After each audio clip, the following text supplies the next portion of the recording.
Right guys, welcome to another video. So, pickups. Went a bit mad on Black Friday. Yeah!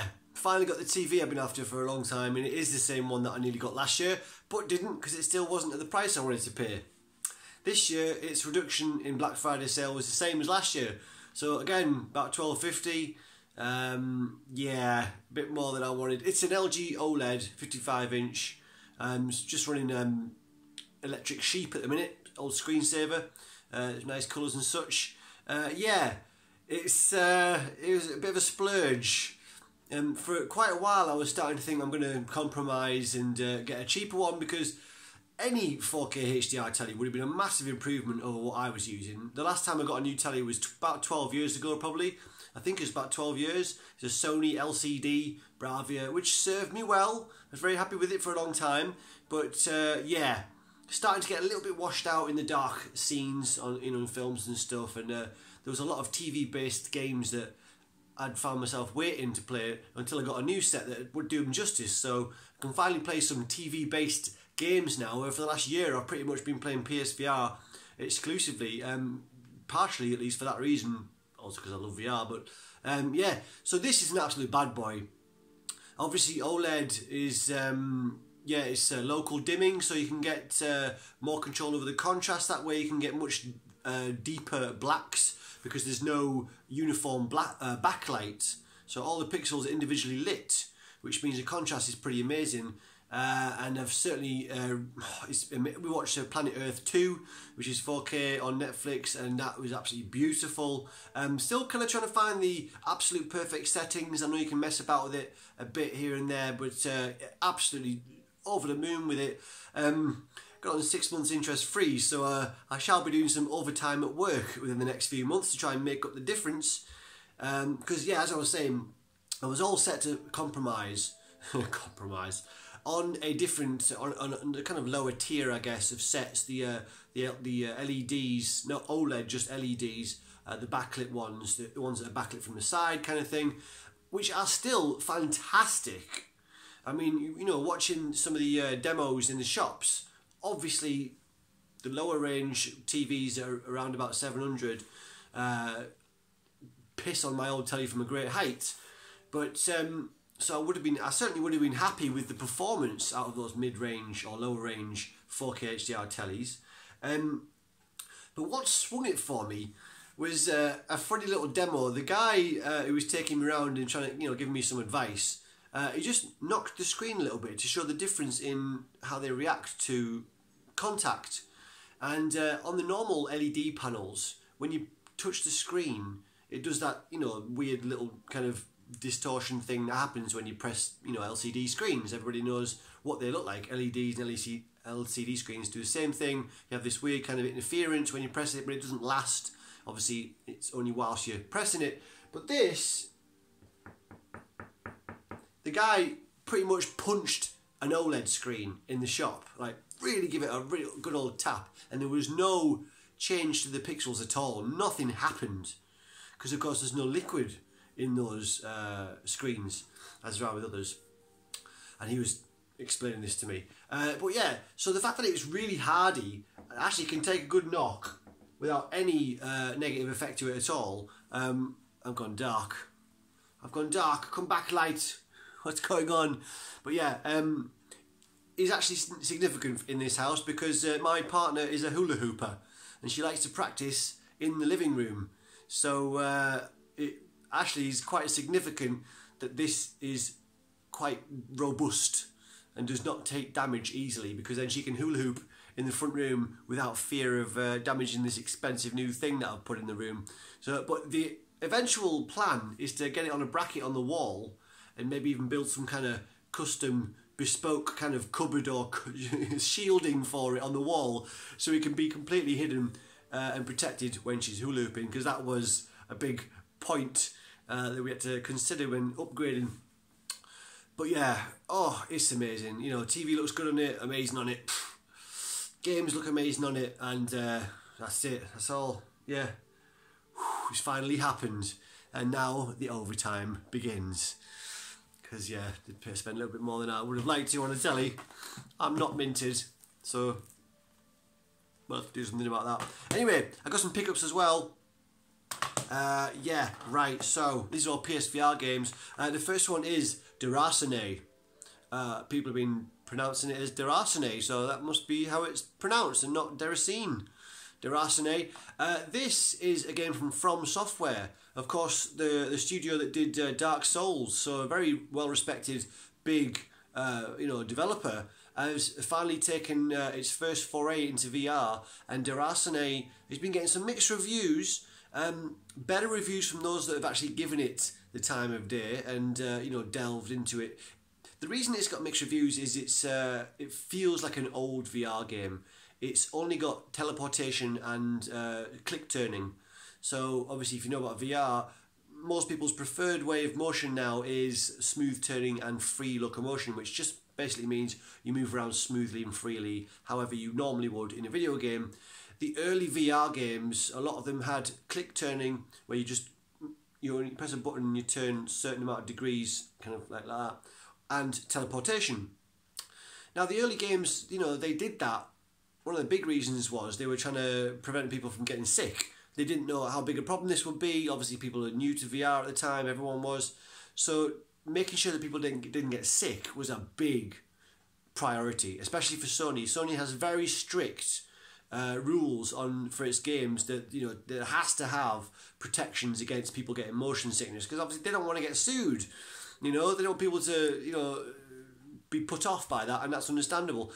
So a lot of games early on were very cautious in not making you feel motion sick. And sometimes they went too far towards the safe zone and made those games less exciting, less dynamic. People have got used to VR now, and developers have found ways to make very dynamic games but not have you feel motion sick. And of course, people just develop a tolerance to it anyway. So because as time goes on, you do get used to that kind of thing, and less people are getting motion sick, basically. So it kind of feels out of place, this game now that everybody's kind of got used to it, and there's lots and lots of free motion games out there. But it's the way this game is played, and from reviewers that have given it a good length of time to delve into it, they have said that it's really fun. A very charming, a very kind of mature, story-driven experience, very relaxing. It's got puzzles in there. So yeah, I like to have a variety of different styles of gameplay, and I certainly do like puzzle games. I certainly do like exploratory, narrative-driven games sometimes. So this will be a worthwhile or a welcome break in between sessions of Beat Saber, which is a game that I got recently, and I'm not going to talk about it too much in this video because I already did kind of a little review sort of video, and I've done a couple of videos on that already. But Beat Saber is my new favourite VR game. It's ridiculous. Yeah, it's very accessible. I'll talk about it a little bit. If you don't know, if you haven't seen my videos that I've put up on it already, Beat Saber is a game that was out on PC for a while. It's finally come to PSVR, and it is basically a lightsaber rhythm game. And yes, that is as awesome as it sounds. It's Guitar Hero in Star Wars land. Essentially, you're slashing these blocks to the beat with these two lightsabers in your hand, and it's just so fun. It's very accessible. It's the kind of game that you'd like to show off to people that don't normally play video games, because all you really need to do is have an enjoyment of music and dancing even. It's almost like a dance game. But yeah, it's very accessible, very fun, very addictive, and it's been very fun trying to climb those leaderboards. But people have already got amazing scores out there. People are already ridiculously good at Beat Saber. I'm not too shabby. I'm playing the expert mode, and I've got some decent scores up there, but I'm nowhere near the top 10s. Fuck knows how people are getting those top 10 scores on expert, because I don't think people are saying that you can use the modifiers and still get scores on the board, but I'm sure that's not the case. It doesn't seem to have been for me. Whenever I've used a modifier to make the song faster or put a no-fail qualification on it, my scores don't seem to be going on the leaderboards. I don't know what's going on there, but anyway. So yeah, Derasene from Software. I haven't played this yet, but I do trust the opinions of the reviewers that have said positive things about it, because those people have stuck with it and appreciated it for what it is. There's too much people saying negative things about games for what it isn't. You can't expect every game to fit your criteria for what you expect a game to be like. You know, you have to really take every game on its own merits. And yeah, it's click turning and teleportation, but does it tell a narrative in an enjoyable way? Is it a fun place to be? Some people are saying yes. I trust those opinions because they seem to have been more, discerning on how they've approached it. Anyway, Durasny, there's one. Okay, next one is Downward Spiral Horror Station. This is a space sim exploring type game. Haven't played it.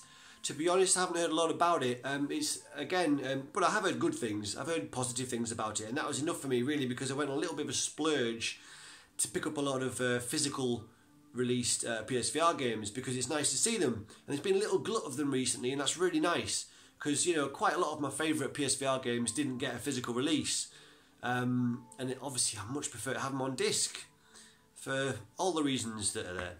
But yeah, this is 360 degrees of movement, so you're basically floating in space, and apparently that is quite a fun way to move around in this game. So yeah, you're having to navigate around whilst floating in space essentially, and yeah, it's supposed to be quite fun. Haven't played it yet, but I'm glad to have it on disc in the collection. Next one is Unearthing Mars 2. Now, this is kind of an exception to a rule that has been established on PSVR. There was several games that came out early on in PSVR's history that got a Chapter 1. Obviously, developers, you know, it's understandable what happened. Developers on a small budget, you know, small studios on a small budget, they wanted to make something, but they couldn't quite afford to make a fully fledged VR experience, and to take that risk of trying to sell that experiment to a, at the time, very, very small audience. So it made sense to make the games in little chapters. So we saw a few chapters. There was a Loading Human that got Chapter 1, and there were some others. Most of them didn't get any Chapter 2s. They didn't get followed up on. The one that I really wanted to see a follow-up to was a shooting gallery game. I can't remember what it's called now, but it's very reminiscent of like, Virtua Cop kind of thing, or even of those type of games. Oh, what was it called now? I can't remember now. Mine's gone blank. But there was a few that looked like they had potential that didn't end up getting those later chapters because they just didn't sell well enough. It wasn't economically viable. Unearthing Mars 2, as you can see, is the sequel to one of those early release first chapter games. And it's kind of surprising. I don't know the sales figures for Unearthing Mars, but I can't imagine it was massive. Anyway, I'm glad to see that they've come back and done a Chapter 2. And what they've done here is they've really honed in and focused all of the game on one section of the first chapter. The first chapter had kind of some story-based, some puzzle games, some exploring, kind of walking sim style areas, but right at the end of the first chapter of Unearthing Mars, you had a light gun style game, a shooting game. And that was the most popular section of that game from people that played it. So they've listened to that feedback and they've made this entire game a light gun game. And it's really fun, yeah, it works really well. It's nice light gun game. Simple action, but it's fun, arcade shooter. Yeah, I can recommend it. Holy shit. Bring back the light, bring back the light. I don't know how to do this. Okay, right. Yeah, no, not bad at all. Unearthing Mars 2. Yeah. Okay, this one. I had to get this imported. Come back to me. Where's the light? Here we've got Transference. And as you may be able to tell, this was a Japanese release. Or was it Hong Kong? I think it was Japanese or Hong Kong. I had to get this imported basically. It didn't get released in the EU, only got a digital release here, but I wanted it on disc because if I can help it, I want all my games on disc. So this is sealed currently. Let's take this seal off. Okay, Transference. So there is the box proper. And this game is interesting. It's got an interesting... It was... Oh, there's an actual manual. Is there an actual manual? Oh my gosh, imagine that, in 2018.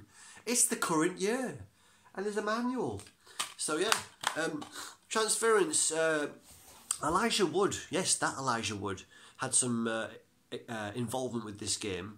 And he went around promoting it and pimping it recently. and it's kind of horror, kind of very atmospheric. It's a fairly short game, about 2 hours long apparently, but people that have played it say it's 2 of the best hours you're going to play in VR. A very well realised world, really good graphics, very atmospheric, and yeah, it's been getting some good reviews. Again, short but compelling. So I'm just glad to have, again, something quite unique to play in VR. Everything you play in VR is unique compared to, you know, the way we used to game or have games. Anyway, that's Transference. So that's my pickups, and I'm sorry for the weird lighting issues. I thought it'd be fun to put the TV behind me, showing off the beautiful fractals of electric sheep, but of course that resulted in some kind of lighting discrepancy. But I think that's all the pickups that I've had recently. Yeah, that's it. I'm going now, guys. Time to make some dinner. My missus will be home soon. Alright, see you in the next vid. Bye bye.